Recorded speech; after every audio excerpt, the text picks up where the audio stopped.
All right, I'm going to give this OBS another try here. Had to reinstall, had big issues with it not recognizing cameras, did a bunch of troubleshooting, nothing really fixed it. So reinstall, we'll see. Today, let's take a peek at some of my favorite art supplies that I use for creating comics. For anyone that's new to creating comics, and maybe you'll see something you're not aware of for anyone that already makes comics. I don't know. I'm just here making content. Yeah, first things first, giant messy desk. Yes, absolutely. The chill of it all. That's for you. So chill out, relax. Let's see. I'll start off with some template materials here. Template, French curves, rulers, whatever. Um, I try not to rely on them too much. I'm not a huge fan of using rollers on anything except for panel borders or buildings, the edges of buildings, things like that. Um, but sometimes you got to use them. And same thing goes for these, all these circles and curves, all these templates here. So I'll show you some of the ones that I got, and I actually use them all pretty equally. They work really well on tech, the moon, the sun, different angles that you might not be able to hit because your muscle memory is kind of whack. I also try to purchase something here. They don't all have it. Like this one here does not have it, but this has giant circles that help me avoid having to break out a compass. A lot of these, the more expensive ones, they have these little dots in them, right? It's in the actual sculpt of this template, and the reason those exist is to give this a little bit of lift from the paper. So if you're using like an ink, specifically ink pens, pencils, it doesn't matter. Use it either side. Ink as well. You could use it either side. You don't have to have it on this side down. But the benefit of using one of these with the raised surface, because this little bevel, which is on the bottom and raises it, I don't know if you can see that. Probably not. Maybe right there a little bit. Um, the idea is that just like a beveled roller, it gives a lift to that edge. So when you bring the ink line along the edge, no ink makes contact with this and then bleeds underneath of it onto the paper because ink's a liquid and it's going to pull, right? That's happened to me lots and lots of times. I am a 30-year comic book veteran and 30 years of mess ups, more like 40 years of mess ups. So yeah, that's one thing to look for in a lot of templates. The ones I have with it, it looks like it's these ones here. So these are ones that you can get from any like technical section in most art stores. Uh, Obviously Amazon and eBay as well. And they're pretty visible in the product images. You'll see those little dots between. Those aren't little circles for you to, you know, trace or whatever. They actually exist on the product. You can see them here. This one you can see really well. This one maybe not. So, yeah, I guess you can. But anyways, yeah, these things have been used and abused. But yeah, some of my favorite ones here. I'm a big fan of having lots of options for sizes of circles because no two circles are the same. Uh, yeah, there you go. Very rarely, and they really shouldn't be the same. You want to give some variety. Skew one a little bit, maybe, do a little bit of this and that to keep the drawing interesting. So there's those there. And then I got ovals. Here's some ovals. Both of these actually have the little studs in their sculpt. Lots of different ovals, and believe it or not, none of these ovals sizes are on this one. They might look like it, but they're not. I found some that are pretty close. It's not close. Uh, this one's a little more wide open. This one's a little more closed. So yeah, I highly recommend getting as much variety of these as you can, and also beware. Sometimes um, the same mold for these is used, and they use a different color plastic. So just be aware of it. If you really have to, and I have done this before, literally walk in the store and let the front cashier see, hey, I'm bringing these in. I'm going to make sure I got to size them up to the ones you got.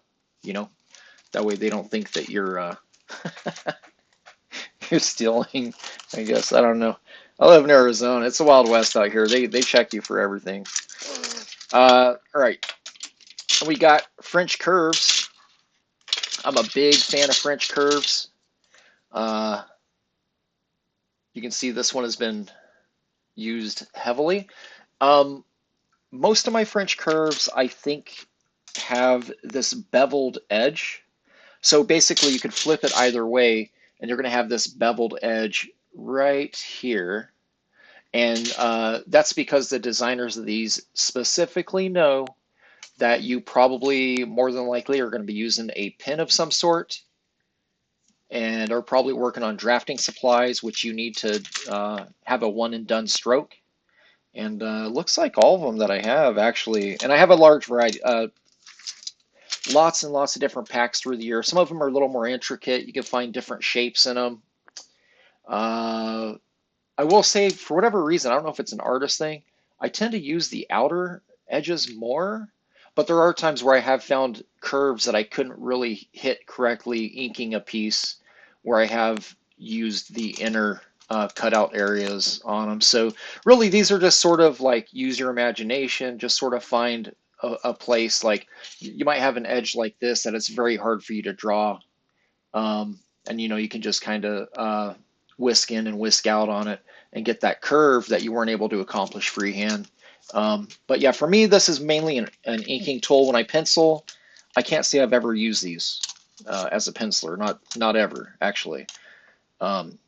I just figure that if it's getting inked, inkers are going to bust these out and fix the line if it's janky at all.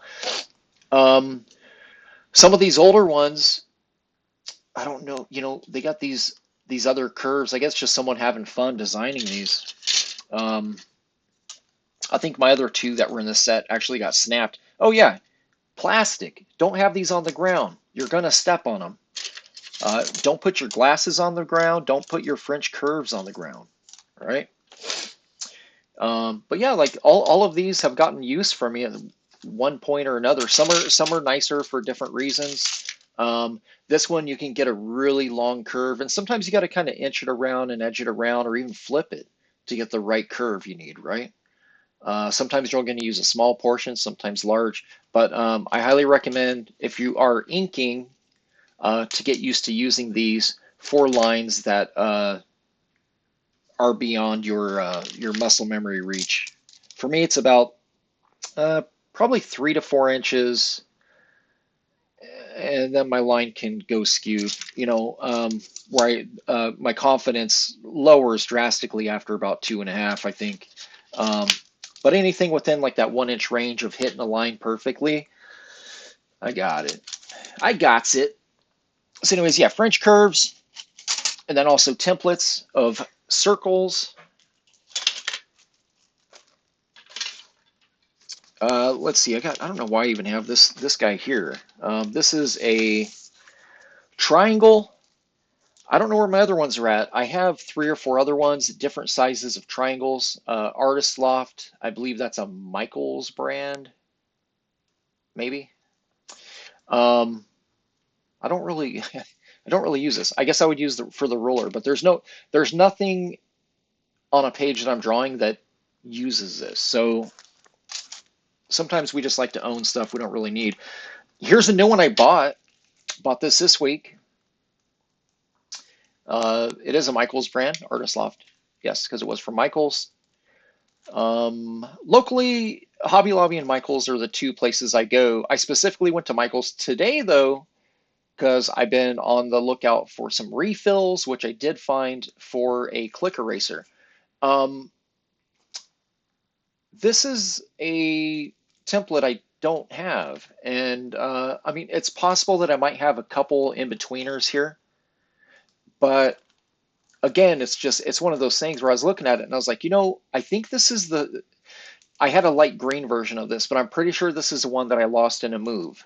Um, I'm pretty positive it is actually. So I don't know how much template sharing is going on with these companies. They got their name brand on it, but I'm pretty positive this is one I had way back in the day working at Extreme Studios that I lost many years ago, around 2000, 99, 2001, something like that. All right, so there's those. Rollers. This is one of my favorites. These rolling rollers. Uh, I have like 10 of these. I don't know why I keep buying them. Every time I see them, it's an addiction. I just buy it. Um, they're pretty darn accurate. I would say if you're on a flat 90-degree surface, you're not working at an angle. Um, they do have a little bit of grip here. Okay, they have this rib tire. It's like a Hot Wheel. Um, it can get weird, but when I'm doing borders and stuff, I do trust this. I kind of eyeball it while I'm going. If you hit something kind of funny on the page, it's gonna throw it off. Um, but these are very useful for that. And then also, if you need to hit a bunch of lines that are parallel to one another, this thing is awesome. Hit line, line, line, line, line. Great for productivity if you need to work quickly. All right. So rollers, I highly recommend those. Oh yeah, this is my favorite French curve of all time. It is an artist loft. Yeah, this is an old school one. This plastic, they don't make them like this anymore. This plastic is very thick, super thick compared to what they make now. Noticeably, it's got weight to it. So if you can find some of the older, if you can find like an estate sale or something, and you have like an artist who passed, look for these. Honestly, these old ones were made just a lot better, and hopefully they're not cracked or broken. And take advantage of that. Let's see, we got more rollers, got different rollers here. I've become a huge fan of these rollers here. I get these from Hobby Lobby, these transparent ones. I kind of like being able to see work underneath of it while I'm using it. This is a big one. What is this? This is an 18-inch. This is an 18-inch here. I also got the 12, and then I got their itty bitty little 6-inch here. So I got the 6 as well. I do like the increments printed out on these. This is a 1-inch square, so they're really you can eyeball it without having to look at the numbers. Pretty simple. Same on this. They're all very, very precise. Something else I like about these. Something I don't like about them is that they only did it on one side. Something I love about them is that they did it at all. On these rollers, there is actually a beveled edge on this side for inking. So it's going to be the side where it's legible, 1 through whatever, faced up. It'll be the top edge, and it's that way on every roller of these that they make. So here's, let's see, backwards. Okay, so 1 through 12. Okay, the inking edge is right there, exact same bevel. This bevel, we can kind of see it there the way I'm holding it. So basically, it kind of chops down this direction into it, so that if you're running an ink supply, pen, nib, whatever, the ink is not going to catch underneath of here and pull under where you're going to have to use correcting fluid. So yeah, highly recommend these rollers here. I'm not sure the brand. I've only found them at, like I said, these specific red ones, and they're real flexible too. They're kind of hard to break. I think they're made to be used like this. Hobby Lobby. It's the only place I found them. I do have one similar to this. It was shipped to me. I got it off Amazon. It is not flexible, and I cracked it. So that one's in a box somewhere of needs to be discarded pile of art supplies. Let's see, what else do I use here? Oh, my erasers. That was the main reason I even went to begin with to the art store this week. I was on a stream talking about it. These things, for whatever reason, these things are like crazy hard to find. I really love the Mars plastic erasers. I am not a fan of the kneaded gray erasers, pink, whatever you want to call them. Uh, I don't like those. I don't feel like they lift. I don't feel like they lift enough of my pencil work. And these are the best, in my opinion, for me personally, these are my favorite for running over, getting rid of excess pencils after a piece is inked. Okay. And also if you just need to erase blue lines or whatever the heck you're doing. These are my favorites. They only had 2 in stock, so I bought them. So this is the Staedtler Mars Plastic. Okay, I always pull this paper sleeve off and throw it away, and then a year later I'm like, what kind of eraser was that? I need more. So here you go. This will last me until 2028. All right, those 2 erasers. I don't erase. I clean up pages, but I don't really erase. This is the new version of the Tough Stuff eraser stick. And I'm hoping that this is the right eraser stick. I bought 2 of these. I'm not entirely sure. I feel like they should be pretty universal. Let's try it out. Might have a big fail here on this video. Who knows? Oh, it feels like it should be. Actually, this should work. So I'm actually going to load from the front. I don't know if there's another eraser piece in there. So yeah, that looks correct. It's the one it's supposed to be. This one here is a Factus General BM2 eraser refill.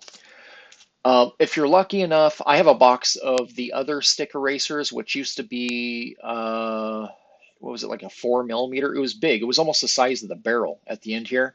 It was a huge eraser stick. Those refills are no longer available, my understanding. I did some research on it. Most eraser stick companies have moved to this size. I don't know the actual dimension of them, but yeah, whatever. It is what it is. If you have a sharp edge, you can use it for things like running some white deleter lines, through hair or whatever you need to use it for, So you can use it for that. I like to kind of hit eraser areas after I ink faces and stuff. I kind of use this and kind of hit it first just to kind of see where I'm at and see if I need to touch anything up. So yeah, for an eraser stick, I recommend getting one of these. And but before you start running it over an original, use it on a sketch or something just to make sure that, because this isn't off brand, so I am going to have to test this somewhere else that's not on an original, like this is a cover being worked on. I'm going to have to use it on something that isn't this, just to make sure that it isn't just a smearing tool, which can happen. So yeah, there's that. Let's see, so eraser stick. All right, let's talk about some drawing supplies here. With pencils, let's see, where am I at? Do I not have these things around? Let me see something really quick. I feel like I should have these here. Looks like I don't. That's bizarre. All right, so yeah, I guess not. So okay, so with pencils, I really like using the Zebra. Is it a 305? I guess I feel like I do need to find one actually. Otherwise, I won't be able to show it on camera. That is, oh, never mind. They're all buried. I got them right here. Okay, so I like to use these right here. I'm a huge fan of the 301. It's the 7mm. You also got the 5mm, okay? So for Zebra 301. The 7, I like using for outlines of figures. The 5, everything else, okay? If I'm working on small faces, okay, so that's Zebra 301. I actually have cases of these in my closet. I don't keep them out here because I don't really use them. I only need 10 of them, not 50 of them, right? I also like to use this one right here. This is a Staedtler 3. I like it just because it's lightweight. The 3 leads, I'm very heavy-handed. The 3 leads tend to pop on me a lot. Not a huge fan about that with the 3. The 5 I have very little problems with. For all my leads, it doesn't matter if it's a 3, 5, or 7. I like my Pentel HB Super. It can smear. When I pencil, I usually have a 8.5 by 11 folded in half under my hand, and it travels with my hand, so I'm not smearing my lines under me. Okay. Um, but yeah, this is my favorite 3. I do have a couple other 3s, but I'm not a huge fan of them. I might have actually tucked them away just so that I don't. Yeah, I did, so that I don't actually accidentally use them. Yes, it looks like I did put them away. Okay, that's cool. Um, there are 3s you can get that they have some weight to them. Uh, you're gonna find those specific brand 3s in the drafting section of most retail art departments. Okay, art stores, I should say. You're not really gonna find something like that at like a Target. But yes. Anyways, this one here, this is my favorite. Um, it's lightweight, just like the zebras. Okay, so the 03, absolutely, it's my go-to for very small faces, tiny figures on pages that are way back in the background. I'll break that sucker out. Um, when I'm doing sketch covers, if I'm not using a non-photo red pencil or a non-photo blue pencil, I will bust this out here. This is just a lead holder. The lead I'm using, I think it's a 3H. I used to use a 4H, but now I'm using a 3H. I believe it's a 2. I think it's a 2 millimeter. But anyways, yeah. So I recommend get one of these. This is not very comfortable on me. My old roommate, he used to. He's a comic book artist. He used to put uh, masking tape around this part here because it would like jack them up. I'm already calloused. My fingers are grotesque and mutated now because of drawing for decades. But anyways, yeah. So this here, this is a great tool. Use these, and then obviously you're going to want to get a sharpener. These sharpeners are super easy to use. You this thing here will measure it out for you if you want a dull tip or a sharp tip. Um, you got the clincher here that lets the lead out or in, let it out way out, right? I'm gonna say I want a sharp tip. It's gonna be this side right here.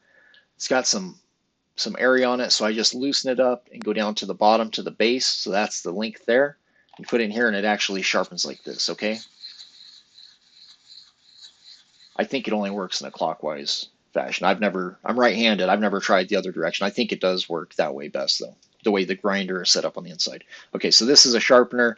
They usually sell them real close to each other, probably blister packed individual, and this one will probably be right next to it. So, um, good for sketching, sketch covers, etc. I never use this for finished art. I used to exclusively use this back in 92 up through about 96. All of my comic pages that you see published in that time span was 100% drawn only with this type pencil. It just got tiresome. I moved on. I got tired of having to sharpen this thing every time I had a small face to illustrate. So yeah, that's kind of the nuisance of it. But yeah, great for sketching.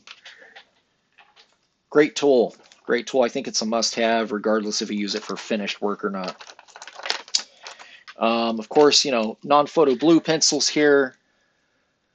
And you got a Cola Race Red as well. I think these are 20028. They're easy to find.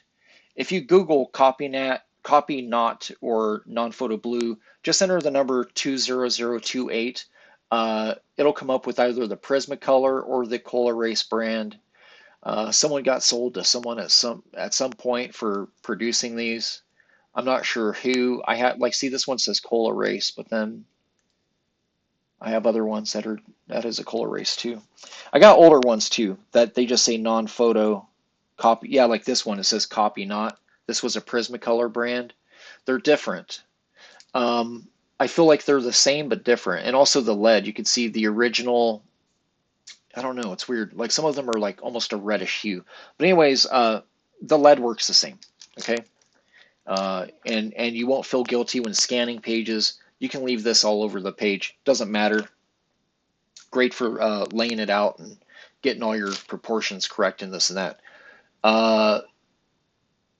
This here, Scarlet Red, I use this specifically for sketch covers right now. I just like the way it looks. It looks pretty cool. I've seen a lot of artists use this, and I looked into it, and figured out uh, this is a great pencil to use. Um, this is not non-photographic, just so you know, so it will show up in scans. It just looks pretty cool. Sometimes underneath a finished art, you can see you can almost see it as a red wire layout underneath, if that makes any sense at all. Let's see here. So I went pencils. I showed you my templates, my erasers. Let's see. I'm going to throw some of this back in my drawer here. Get it off my desk. My desk is very messy today. Let's see. So I'll keep that one out because I am going to be using that later today.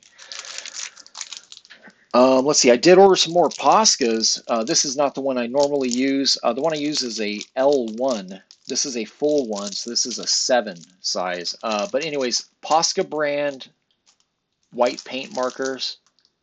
It's my whiteout of choice.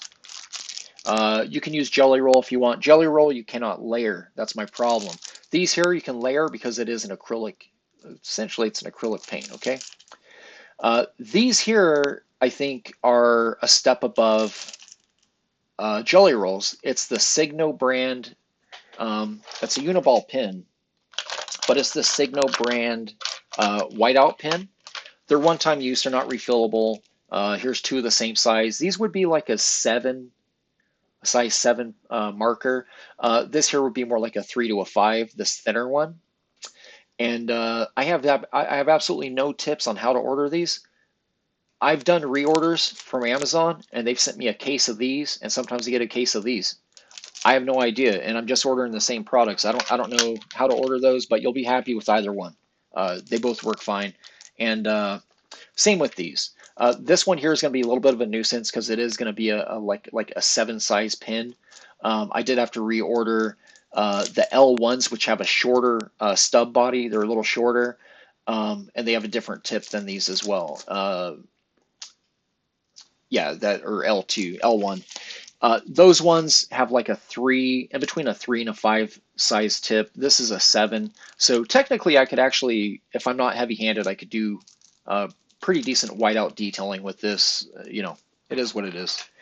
You just kind of work around it sometimes, and you might have to doctor it up with, you know, different markers and stuff, you know. And you can draw over it. That's the nice thing about the Poscas is you can white out a large area and actually redraw over it. And it works pretty well. You just don't, you know, it's paper. You don't want to abuse it too much, right? Let's see here. Brushes. Okay, so brush inks. Of course, my paintbrush is not right here. See here, I'll show you guys. I got a retro GoBots ruler right here. Be jealous. Had that since I was little. Little Shelby drawings on the back of it. Let's see here. What happened to my Raphael? I got a really nice brush. Oh, here it is. Okay. Winsor Newton Series 7. If you do any sort of brush inks or have interest in brush inks at all, I would say this is the absolute goat in the series. Okay, you could try every brush you want. This is the best one. I use this for the outlines of figures on most of my published work. That is inked. It's a fantastic brush. Another alternative, I'm seeing a lot of professional inkers using are these right here. And it's going to sound crazy. These water brush sets. This is a Master Touch brand, so this would be the one you get from Hobby Lobby. This one has multiple size tips and hardnesses, and it's a synthetic plastic brush. But word on the street, I'm going to have to start using these. I do have another set that I use, but they're put away. I actually thrashed 2 of them. On these ones here, I had these ones here is the ones I had. These have a lot nicer, crisper feel than a lot of the other supplies that a lot of comic artists will recommend. So yeah, $8. You can't go wrong, you know. Get these. You're not going to fill the ink inside of here, by the way. You're going to use this as a dip brush, okay? And then obviously it comes with a cap. maybe give it a little bit more longevity. Like this one here, I have to wash out every time I use. That's why it's not super dirty on the end. Um, yeah, but anyways, yeah, these water brush sets, the ones where you can fill up the you could fill this up with water if you need to, if you're using like a watercolor set, you know. Um, but yeah, a lot of inkers are going to those now. I guess that's, like I said, that's a new thing. Apparently, you know, I've only used them for things like hair and some other stuff, but yeah, some of these inkers are going full on with them. So, and my recommendation for a refillable pen brush, even though I do use the Kawasaki brushes a lot, I don't really recommend them because you can't do things like bring Copic over their ink. You can't do things like really you can't really refill them either. They can be a huge mess. You can refill them. I'm not going to ever recommend that to anybody. This pen here, this is how it looks when it's out of the package. And I stuck up on these because even though it is refillable, I have managed to damage two of them. So I never discard them. I actually save these and use it as a dip pen for spot black areas. That's really what I save it for. Just like a lot of my Karatakis, I'll repurpose them as a spot black brush. But if you are to buy this, this is going to be oh man, I just tore that tag off of it. Anyways, you can just look up Kuretake. That's how you spell it right there. Kuretake. Refillable brush pen. In the photo, like I said, you know, it's gonna look like this. You're gonna have a double gold band. One of the bands is on the cap. Okay. Usually, when they show it, it's gonna look like this in the photo. Okay, but it has gold ribboning, has a gold clip. The refill area, this unscrews, is going to be, this is actually, this is a converter because I use different ink in this one. But you can also buy this converter if you wish to. I'm not going to recommend a converter because it actually created some issues for me in the long run. I think it actually kills the lifespan of your pen. So I no longer use Black Star PH Martin in this anymore. I've reverted back to only using the disposable cartridges that they sell because of that. So this one here would be, I guess that's the wick on it. Well, so it says DAN, DAN 105-99H. A lot of times too, though, when you purchase it, Amazon specifically will recommend these as a refill. They usually sell them in singles. I buy them in the 3-pack because it costs about the same for 2. And I think that there's let me see, 1, 2, 3, 4. There's 5 refills per pack. Okay. I could go through doing majority of the inks on a page. I could go through 3 pages per cartridge on these, okay? So just so you know, keep a heads up. These go a long way, all right? They look small, but they're not. And real easy to replace. They have a little plunger in it. You bust through that when you plug it into here and you tighten it, and then the ink flows from inside through there. It is a synthetic brush, but it stays super sharp. It's nice. Just be careful putting the cap back on because if you bend it once, it's done. That's why that's how I wrecked mine. Not paying attention to what I've been doing with it. So not being careful with it, I should say. Let's see here. Another go-to for me is obviously with inking comics. I really like using these for like faces and things. It's these Mitsubishi pencils called Unipen. They're fun. There's not really anywhere that sells them individually at a nice price, so I just buy them by the pack. It's cheaper.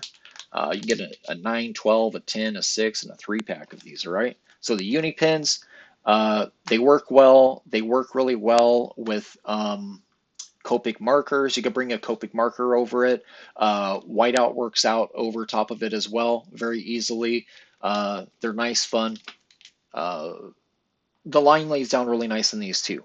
Okay, so like this is in my top 5 for inking supplies at least. So yeah, the Unipins. Um, let's see, another one that I've recently become a huge fan of, and I'm using them a lot, pretty excessively now actually. Um, these Tombos. Now, I recommend if you want to get into Tombow pins, go deep. Get as many different kinds of Tombos and record which one you're opening because they don't really say it, but make sure you get just get the Japanese versions. This is a some sort, I don't know, it's got a kind of a spongy bounce to it, um, almost like a felt. But anyways, yeah, this is I think it's a foodie pin. I don't know. It says brush pin on it actually.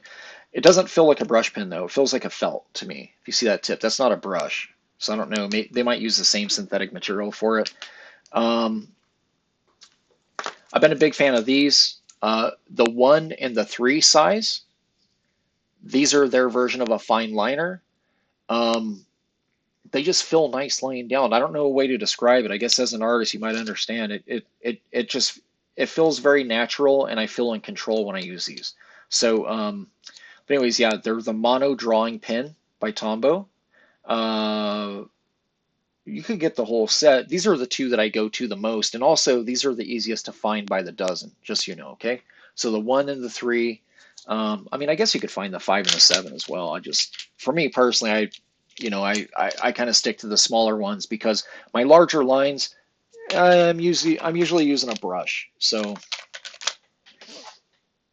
why, right? Why would I need those giant ones? Let's see here. I got more of my unis over here. Oh, and also Unipins. Sometimes the set come with it, sometimes they don't. So I actually buy these by the dozen individually. The the Unipin brush tip. Um, this is just a fun pen to use. It's really fun. Um, Same idea. You can bring Copics over it. The ink in it is nice. Yeah. Copic pens. Okay, so I bought this set. This is the titanium. These are not the disposable ones. These are the titanium ones. They're refillable. I bought this giant set a long time ago. Um, they're great pens. You refill them. I think it's through the back. So you got the plunger here. Um, you refill them, and depending on the size, you're either going to use a cartridge type A or B, and it will actually tell you on the pin on the packaging. So just you gotta maybe, or you could Google it, I guess. But yeah, they have 2 different types of refills depending on the pin. Okay, just so you know. Really easy. Yes, that plunger comes out. That's actually part of the ink, and then when that refill goes in, that's the cap. Okay, so yeah, and you can buy these refills. They're pretty easy to find, easy to use pen. Um, yeah, it's I have no real complaints about the Copic multi-liner, these refillable ones. I have had before the Copics that the disposable ones.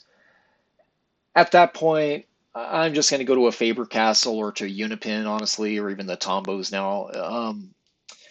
Uh, I lied. I have one complaint. Copic markers, they're fine liners. The ink is only about 80, I would say about 80% as dark as its competitors. It's not 100% like a K, right? So, yeah, that's my only real complaint. But there's nothing that's going on with these on an original page that you can't correct in Adobe Photoshop or whatever photo software with adjusting levels on line art. Uh, they're perfectly fine. If this was all that existed, I wouldn't be complaining at all, just because I have other stuff to compare them to now. Um, and what else? Oh yeah, also, and this might be a reason for that. Um, these are made specifically to be uh, used alongside their Copic coloring markers, and so that might be why they have almost a desaturated black. It feels like a matte. I don't know. It's hard to explain. It's like a matte black. It's not 100% black. Um, but it's dark enough to just appear like full inks, if that makes sense. So anyways, yeah. Yeah, I use these often. I kind of just pull them out when I need them, you know. But I recommend if you do go the Copic route, um, going for a go for a set. You don't have to get the crazy big set like I got because a lot of these pins I've never even used, like these 005s or the O5 and the O1. I never use those. I just don't have any use for them. I have other pins I could use instead. So yeah, we got our cartridges here. All right, what else? What else we got? What else we got? Oh, here's a fun one I'll share with you. Uh, Zebra calligraphy pens. It's called a fountain pen. Uh, if you're an artist, I recommend you get one of these. Play with it in a sketchbook. They're just fun. It has a little bit of give on the tip. You'll get a little bit of thick to thin. It lays down almost like a gel pen. So, anyways, yeah, it just says Zebra fountain pen. Um, I keep recommending these to people. I should just start shipping them to artist friends. I buy these by the dozen for really cheap, but if you find them single carded, they're going to run you about $4 a piece. I think you can get them as low as like 90 cents. So yeah, there's that. Regular nib inks. Got a bunch of 102s in here. These are 102 nibs. Got a nib right here. My favorite two nib holders are right here. You know, I think I might actually have another one too. Kind of stopped using that. I had another one, but I don't really use it as often. Yeah, this guy right here. Okay, so really any of these will work. So this is a Tachikawa. This used to be my favorite tool here. I feel like my hand, I hold pencils different. I feel like I don't hold them like a normal person. I hold it like this. And I think a lot of people draw like this. I don't. I draw like this. I grip it like the way a 3-year-old would grip like a donut, you know? Um, so this has never been real comfortable to me. I know a lot of inkers that work this way. I do not. I work like this. And so this has never been super comfortable to me. Same with this one here. This came with I got some titanium nibs from manga, some manga nibs. Uh, didn't really do it for me either, but I will absolutely take these over the standard hunt nibs that they try to shill off to people, those plastic ones. I absolutely despise those. So these are okay. Those are okay. This is my favorite nib holder right here. And sorry, I do not have a link for it. I found this on accident. I was looking through some Russian website for art supplies because someone had a link to this specific. This is a nib holder that works the same way as here. I'll show you. It works the same way as one of these. Okay, it's a lead holder style nib holder. Um, I had to order this out of Chechnya, and they only make them there. So a lot of European artists have these. We don't have these in the States. So, but yeah, anyways, nice tight fit on the nib, and it actually, uh, it's it's specifically made to fit a 102, and it has a really tight fit. I haven't had any issues with it being janky or anything else. But this is exactly what I've been looking for 30 years. Um, it feels like you're drawing with one of these. It feels like you're drawing with a fine liner, and that's what I love about it. And for a dip pen, and you're getting these lines, a lot of people are asking, "Hey, what are you using on those pages now? Like that's pretty, you know, that's sick. This is sick." I've told them nib. I'm not telling them I'm using nibs with these. You know, I've been doing it with this one because it gives me that comfort control of a fine liner pen. I love this thing. And sorry, again, I don't have a link for this, but if you look up maybe like Chechnya or Czechoslovakia or even Russian nib holder, you could probably find a link to this. Got it ages ago, so. Just I got frustrated of asking. I was asking all sorts of inkers in the industry, and no one had an answer for me. And I had met a guy in Salt Lake City who makes custom nibs for calligraphy, and I approached him about it, and then I didn't hear from him again. So you know the search continued. Let's see here, and then Well, oh, and here's another. This is a must-have. Um, I this is the one I'm going to recommend. This is an Alvin compass. Yeah, just in case that one ever decides it wants to break, I got myself a backup. Okay, uh, best compass on the planet. All right, it's got a nice spring load. It can hold any drawing object whatsoever. It doesn't matter. It's got a nice way of getting any size circle you need, big or small. I usually just eyeball it, and then this thing here, I have this on so I don't stab myself. You know, this is the point. Okay, and these compasses come shipped with these, so you get this piece of rubber here to protect your hands. And yeah, just for a compass, I mean, you can get some just awesome, you get some awesome lines, perfect circles out of it. When I store it, I like to loosen it up and actually go the entire way closed, and I tighten it. All right, it's just like putting away like a convention banner, I guess. All right, so there's that. Let me see what else I got here. I think that's gonna be it. Oh no, actually, it's not it. Here, real quick, let's get nerdy. Faber-Castell. I did buy these. I bought these for a specific reason, actually for a video. I was going to talk about it, but I'll talk about it in this one. That way, I'm going to save myself a day of another video. Faber-Castell pit pens, love them, love them. This is actually my favorite pen to ink comic book material with. Sketch covers, interior pages, motorcycle helmets, whatever. I don't really care. This is my favorite pen. Really, the sizes I use is the small, the fine, the medium, or I guess it'd be extra small.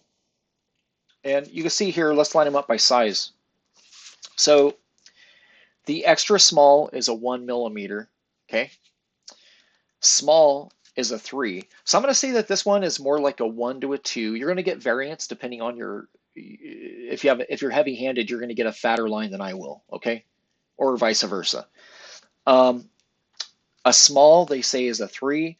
I'd argue with that. I think with the extra small, I can get between a 1 and a 3, and with this one, I'm pretty consistently getting a 4 or a 5. Okay, only because I have these ones to compare to as far as the line weight laid down on every line that I stroke. Okay, so there's that. Um, you then got the fine, so it goes extra small, small, fine. F for fine, right? They say this is a 5. I'd agree with that. Fine and medium. Medium says 7. I'm going to be completely honest. It doesn't matter which of these two I'm using, I'm getting a 5. Even though this says 7, I would say compared to uh, compared to a Unipen, I'm literally going to be getting a 5. It's just, I don't know what it is. I might press harder with this and not as much with this for some reason. These are identical to me. I feel like it's the same pen. But anyways, according to their size chart, they say a fine is a 5, a medium is a 7. Kind of disagree with that. And then of course you got the 1. This is a 1 millimeter. It's gonna be your more. This is gonna be the one you're gonna use for. Actually, no. This is a duplicate of this one. Where is my other one? Oh, it's in the set. Never mind. Strike that. All right. So we got a 1, a 3, a 5, and a 7. They also have a soft tip, which I think that's the 7 in here. Okay. Um, let's roll back. The way they label these, extra small, small, fine, and medium, this is their old packaging. And that's why I bought these, okay? Old pins, new pins, they all work the same. I've had Faber-Castell markers for 5 years, 4 years, 5 years. They work great. They've never dried up on me. Just keep the cap on them. This is the new packaging. This is a brand new pack that just got put out, okay? If you look at the sizing here, they go numerically now, okay? But the extra small would be the 1, small would be the 3, fine point tip would be the 5, and then the 7 would be the medium tip, okay? So you might start seeing them um, with instead of okay, so like um, instead of seeing the medium, you're now going to start seeing a 7 is what I'm saying, okay? So just kind of make a mental note when you start seeing this in a package versus just the letter. Um, if you want the thinner pins, you're going to want the XS and the S, okay? The 1 and the 3, those are the fine tips, okay? Extra small, okay, and small, all right? Like I said, these are old packaging, and I specifically pulled these from the back of the shelf so that I could display that. So anyone who's not aware of it, I'm just trying to look out. You know what I'm saying? I'm just trying to look out for everyone, so everyone's just it doesn't become an issue later. So, anyways, if and I know quite a few people that do use these. Now for the pen themselves, like I said, I have quite literally never had one of these dry out on me. If anything, I use up all the ink within it before it has an opportunity to dry out. Okay, so um, I use them. I use these excessively on comic pages. Um, Also, I would say these are 9 out of 10 safe for if you do Copic work, coloring, watercolors. I don't feel like these pull at all. Whatever ink it is that they use in these, um, it seems like it works pretty well with most other materials and all that. So yeah, anyways, so yeah, they're very similar to the Unipens in that regard, and with the Copic fine liners as well, the multi-liners.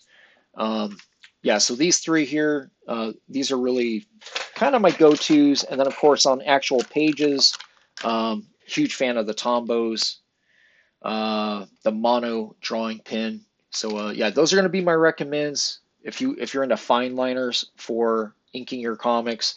These are the ones I'm going to say, probably you're going to work the best. Of course, when you are inking with fine liners and not a nib, you are going to have to work into building line weights and tapering off fine line details and things like that. So anyways, uh, I'm going to end this recording. So, yeah, I hope you found something useful and thanks for hanging out. All right, peace out.